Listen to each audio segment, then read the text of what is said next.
What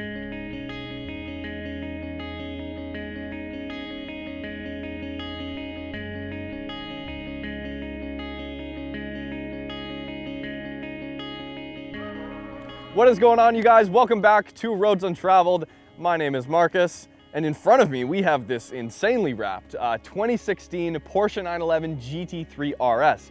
This is the 991.1 model. So this was the first GT3 RS without a manual gearbox, but they kept the naturally aspirated flat six that makes the GT3 cars so special. On the other hand, here is a 2011 BMW 1M. Now, what's very interesting about this is BMW took a different route with the first turbocharged M car right here. Now, they kept the manual, but they turbocharged the engine, and Porsche did the opposite. They got rid of the manual and kept the NA engine. Two different schools of thought here, and we're gonna jump in the 1M and see how it does. I think it's going to be quite special.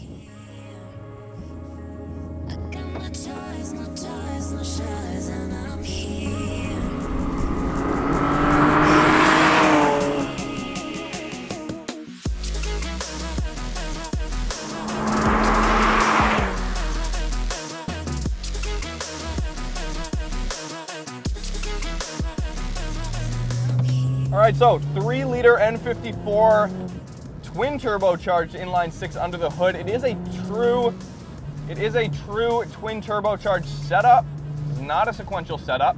And don't get this confused with the N55, which is a twin scroll turbocharger. It's a single turbo setup, whereas this is a true twin turbo setup. So in essence, you get the same effect kind of as the twin entry turbo. The idea is that 3 cylinders spool up one turbo, 3 cylinders spool up the other turbo. That's effectively what it is. BMW essentially with the N55, they kind of just did that for cost, you know, and reliability too, because with the N54 here, there is a bunch more moving parts involved because there are double the amount of turbochargers.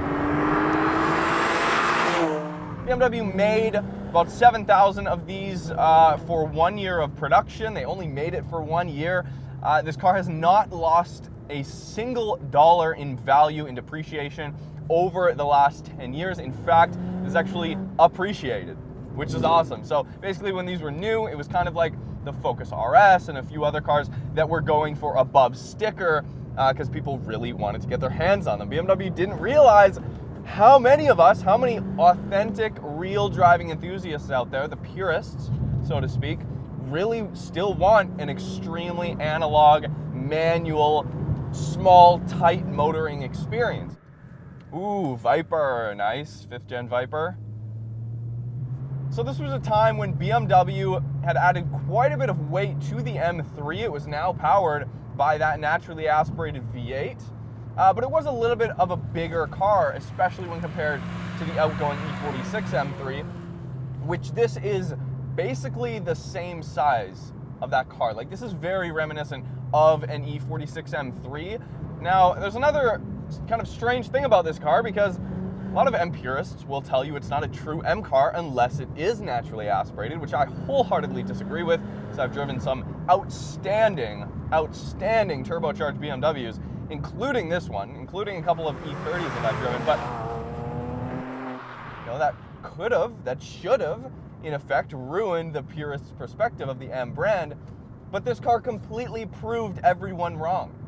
Now, we're gonna make something that you guys will love and adore, and it's not just going to be a 135i with a couple badges on it. This has a much wider track width than the standard 135i, the standard 1 Series of this generation. As such, the body's completely different. The hips are incredibly wide, super aggressive. The tires are wider all the way around as well, so you do get quite a bit more grip. The factory, it came standard with Michelin Pilot Super Sports. So this particular example of the 1M, according to the steering wheel here, is number 125 out of 220 of these cars ever sold in our country, Canada. So it's a very rare car. When I say this is a rare and sought after car, I'm telling you it is an extremely rare car. So basically the steering wheel has been done in this like forged carbon fiber looking stuff. I don't think it is forged carbon fiber, but it kind of has a cool kind of flavor to it. But the rest of the steering wheel has been finished in this Alcantara, which did not come standard. A lot of this was just plastic from the standard BMW. And as well, this is a really cool touch.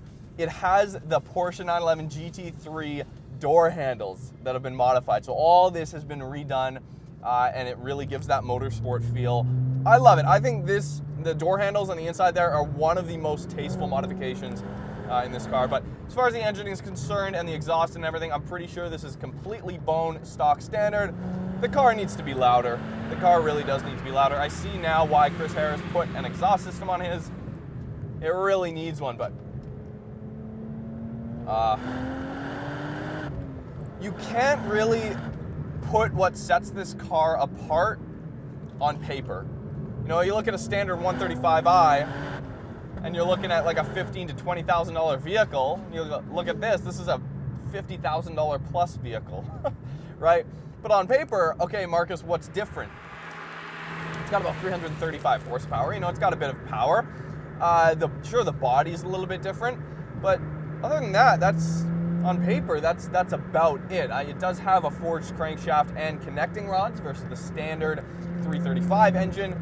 And it has like a pep about it. It has like a, you know, like something like the new M4 we drove. I've driven the new M4, the new M5, and they feel very predictable. Amazing cars, blow your doors off fast, way faster than this in a straight line, but they're predictable. The 1M is not predictable. It surprises you around every corner, and it always has another trick up its sleeve. This traction control system on the 1M is definitely very invasive. It cuts in relatively soon, but oh man, it's really fast. It's really fast. 335 horsepower has never felt so quick. Yeah, turbo spools up quick, but it's not to the point where a lot of modern cars are now, where the turbo spools up so quickly within like 500 RPM, but then it dies off at the top end, and you're just kind of left there sitting like, oh well, what are the rest of the revs for if I can't even use them? But here it pulls all the way to redline, all the way to 7,000 RPM, just not as high as some of the older NAM cars like the E92 M3, but it's so torquey. It's so torquey, and it's kind of, you know, it gives it that anger. It's kind of a little bit of a muscle car in that sense, especially when compared to the E46 M3. Now the M2 is a very similar power band. I feel like the M2 is kind of the spiritual successor to this car, although not quite as successful in terms of, you know, a cult following that this car has. BMW stuck with the manual. They thought their priority for the purists and for the M cars was to keep the manual, especially in the smaller ones. That's why you can still get an M2 competition in a manual. And in fact, every 1M was a manual. You cannot get this car in an automatic transmission.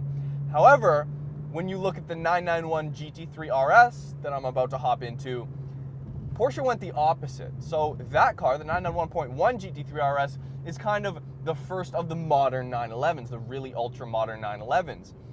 First have electric power steering, etc. And it's very interesting because Porsche did the opposite. They did away with the manual, but kept the NA.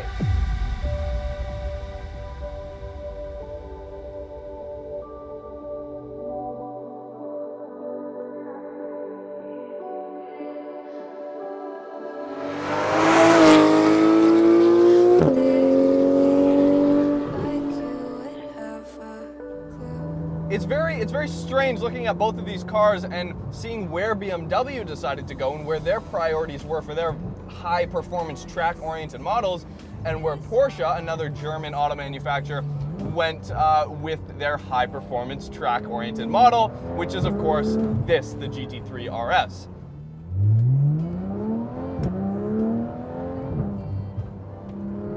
So it's very interesting to see with the 991, Porsche knew they have this double clutch, this PDK that is outstanding. Now BMW's PDK, their double clutch gearbox is very good. It's not quite as good as Porsche's, but it's very good. But Porsche was able to build this modern GT3 RS and still have everybody go crazy over it because it's still an outstanding car even without that manual gearbox. And to be fair, if you step down to just the normal GT3, then you can still get the manual gearbox, and with the new GT3 Touring as well. So that isn't a problem. If you want a manual GT3 car, you can get it, just not the RS, just not the RS.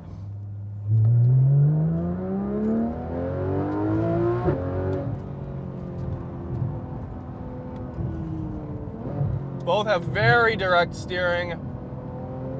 It's all about the inputs, both of these cars. That's their biggest similarity, is that the inputs are absolutely essential. The inputs and the driving position, the feeling and the sounds you get behind the wheel. Maybe manufacturers in modern times can make a car that is safe, reliable, comfortable. You're able to drive it on a daily basis, but also keeps just enough of that, just enough of what made the previous cars so special, you know? What an amazing car. This is by far one of my favorite automobiles I've ever driven. Same with the 1M. I think the 1M is one of my favorite BMWs I've ever driven. This is by far one of my favorite Porsches I've ever driven.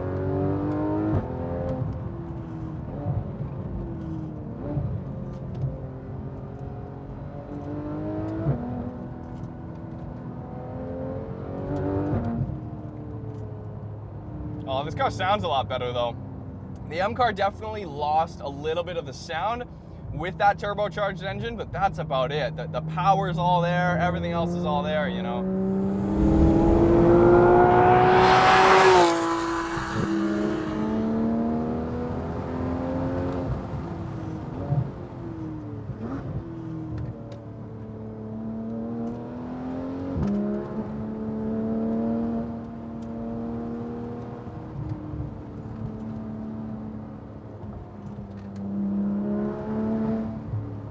I mean, this is what Porsche does. This is their party trick. They know that. You know, the manual is not Porsche's bread and butter. The NA flat 6, the 4-liter, the 4.0, 997 and 991. That is what Porsche is, and they know that. They know that. And this 991 generation, and especially going in now to the 992, it is very apparent.